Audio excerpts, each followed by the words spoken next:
Alright, welcome to the channel. Today is going to be a quick startup tutorial slash get the or configure the aircraft for a basic combat mission. Kind of quick and dirty.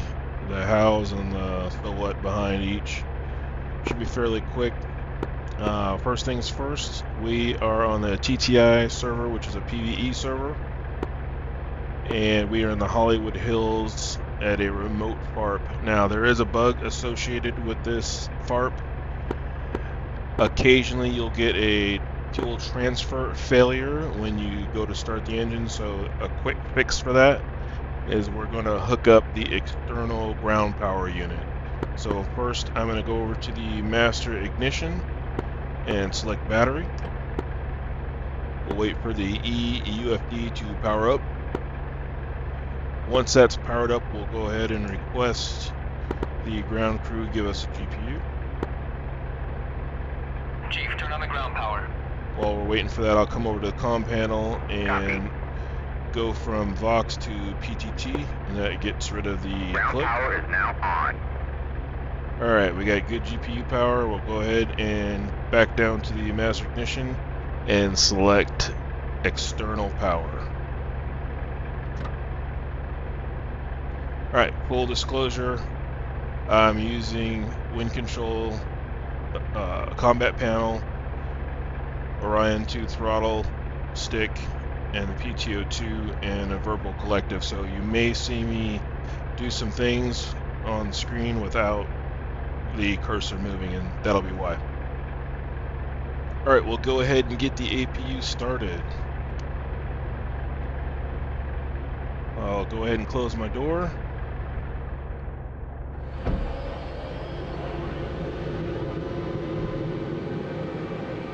We'll get rid of the monocle. Get the SimWiz fired up. Now for the TTI servers, they're very good about pre-populating the radio channel. So the first one we're going to change is the VHF, and we're going to set that to the common ground frequency, which is going to be 124 flat.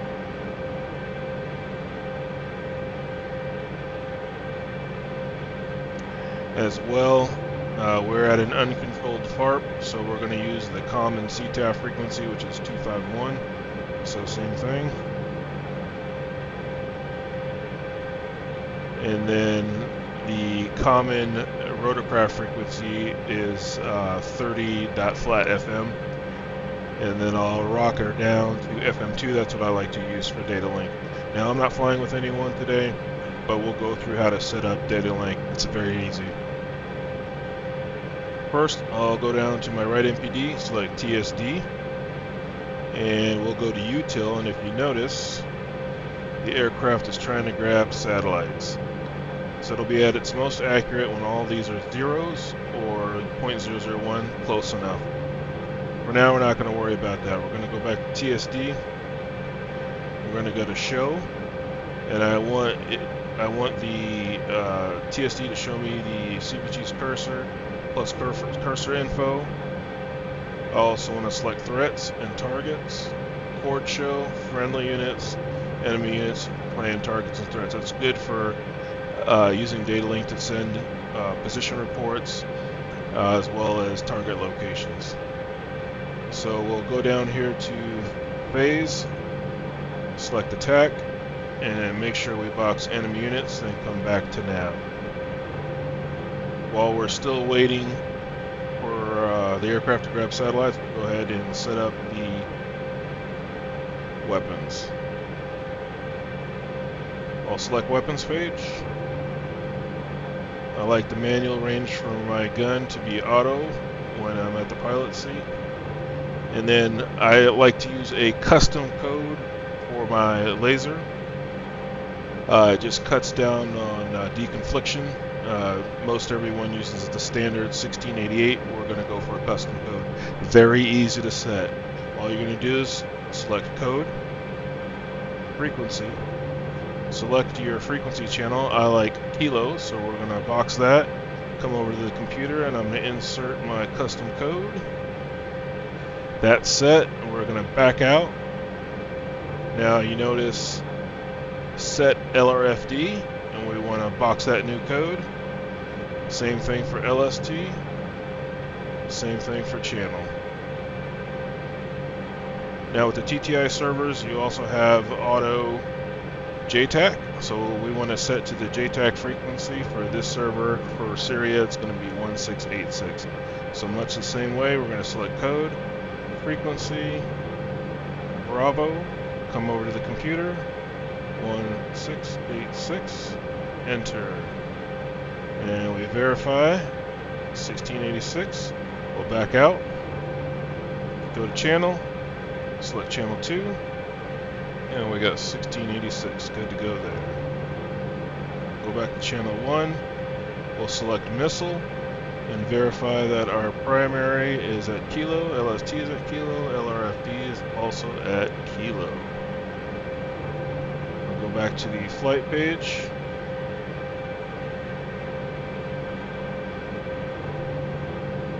We'll make another set here on the flight page. I want to set my maximum altitude warning and minimum altitude warning. So it's going to be box flight, set, high, come over to the computer, 1000, enter, and low, 12. No particular reason for 12 other than it's just less than 15. Unbox set. We'll come back to the engine management. There we go. And now if you look over at our right MPD, we've got a map which indicates we have satellites, so we'll just check that out. We'll go TSD, util, and there we go. All green zeros. Back to TSD. From here, we're going to give the aircraft its location. Very simple. We're just going to select point, add, waypoint, come over to the computer. I like to use Lima Zulu for the ident. And if you didn't know how to mute comms, just go over to the comm panel and lift up. Alright, so our free text, I'm going to use HME, Hotel Mike Echo for home, hit enter. Then I'm going to go over to my right MPD with my cursor. I can either bump it, or if you have a button mapped, that's even better. I'm going to shrink down to 1 nautical mile, hover over the aircraft, depress, got an altitude of 3110, enter. And if you notice on the MPD, we have our first waypoint at Lima Zulu.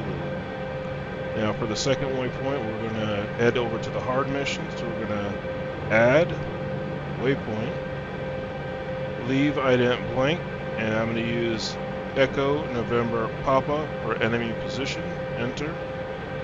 Clear that out, come over to the radio, get the coords for the mission. Looks like 370 Bravo uniform, 370 Bravo uniform, 9094, 8846, and enter. 984, 984, enter, we're good to go.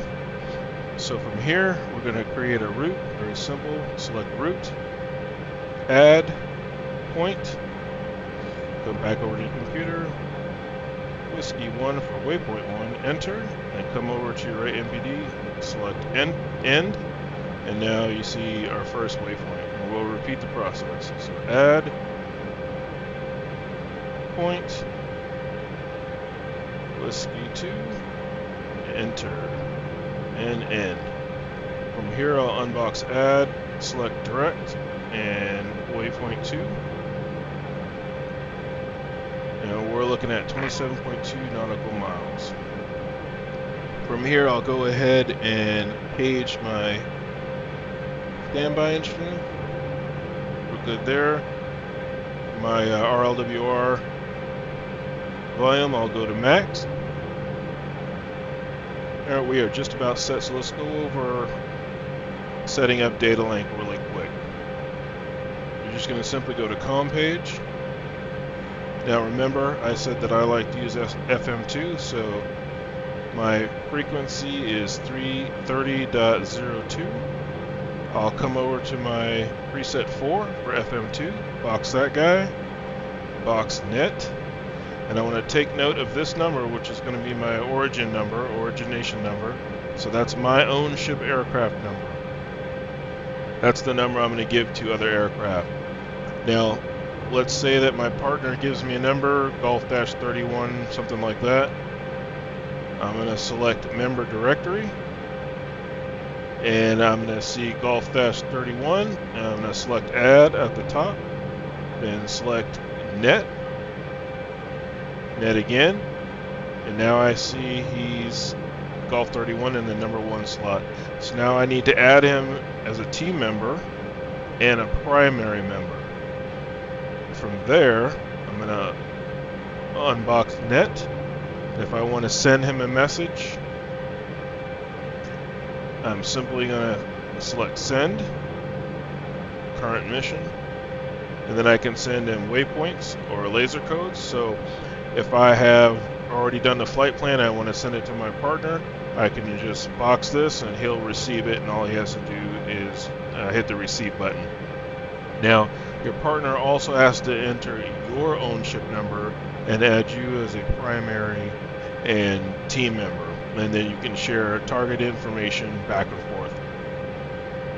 You can pretty much conduct an entire battle without saying 2 words to each other. You can send position reports, anything you receive on your FCR, you can send that information over. DataLink and Apache's amazing combination. Alright, so let's go back to our engine management page, and we'll get this baby started. I like to monitor the fuel transfer process. So from here, we'll go ahead and start the number 1 engine.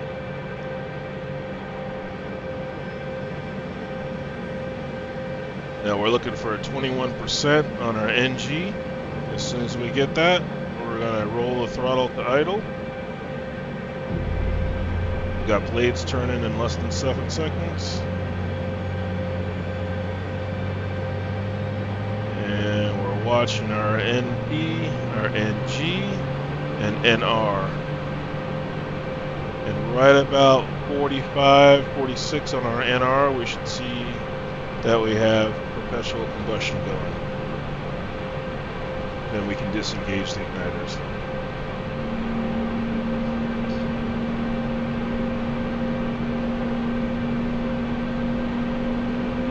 There it is. We'll wait for the NG to settle down around 66. There it is. Disengage the igniters for engine 1 and start engine 2.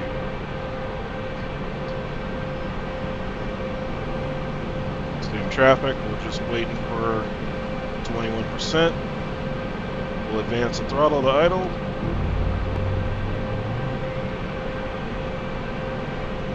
And looking for that secondary light off.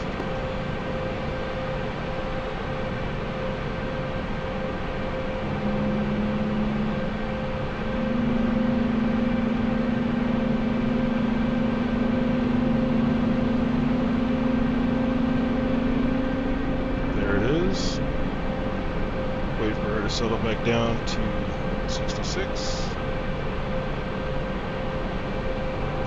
Igniters off.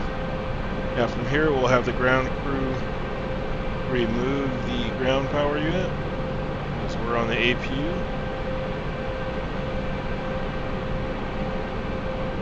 Chief, turn off the ground power. Copy.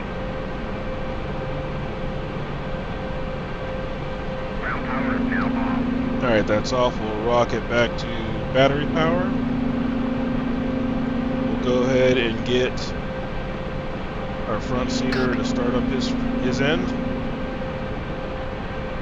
While that's happening, we'll run the throttle up. We're running it up to fly. FCR startup in progress.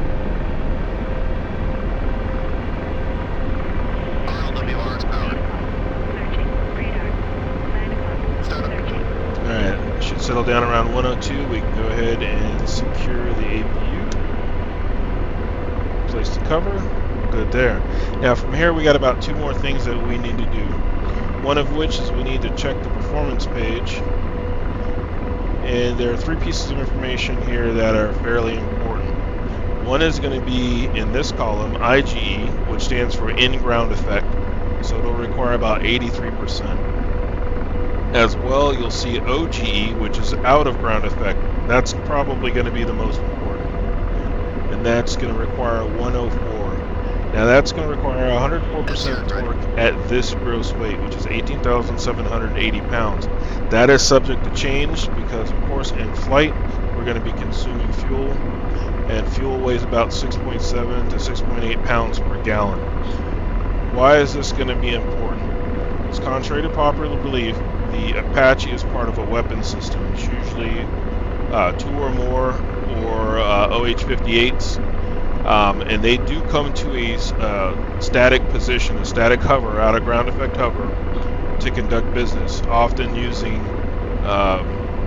defilade or obstacles in between the aircraft and the target itself. So you will spend a lot of time in ODE. That is why there are systems available to help you hold a position. They won't do it for you, but they'll help. So from here, we know that we're looking for about 83.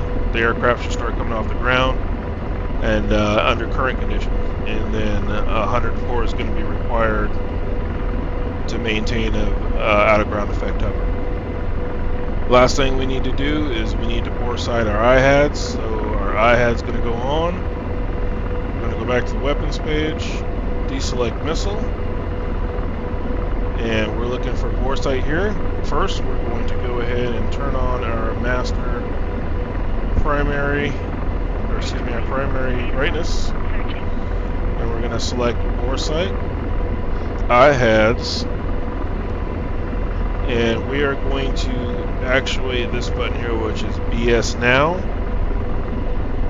We're going to line up the crosshair on the monocle with the BRU center point and select. And now we're bore sighted, good to go. So I go back to the engine management page, we'll punch our distance out to 25, select point,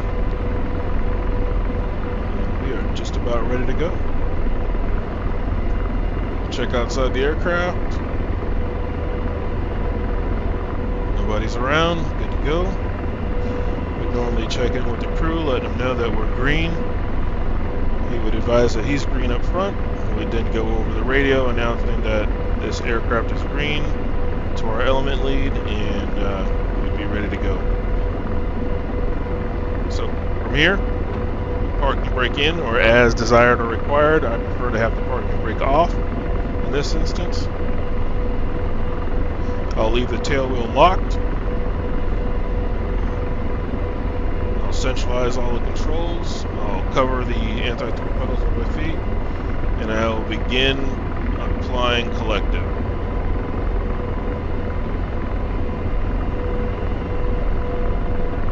Looking for the aircraft to kind of get light. There she is. Counteract that nose going to the right.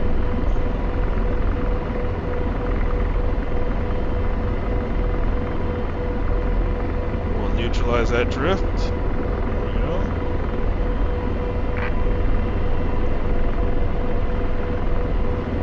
So we're going to add a little bit more than 83, right around 90. Start moving forward. And there you go. Hope that helps, guys.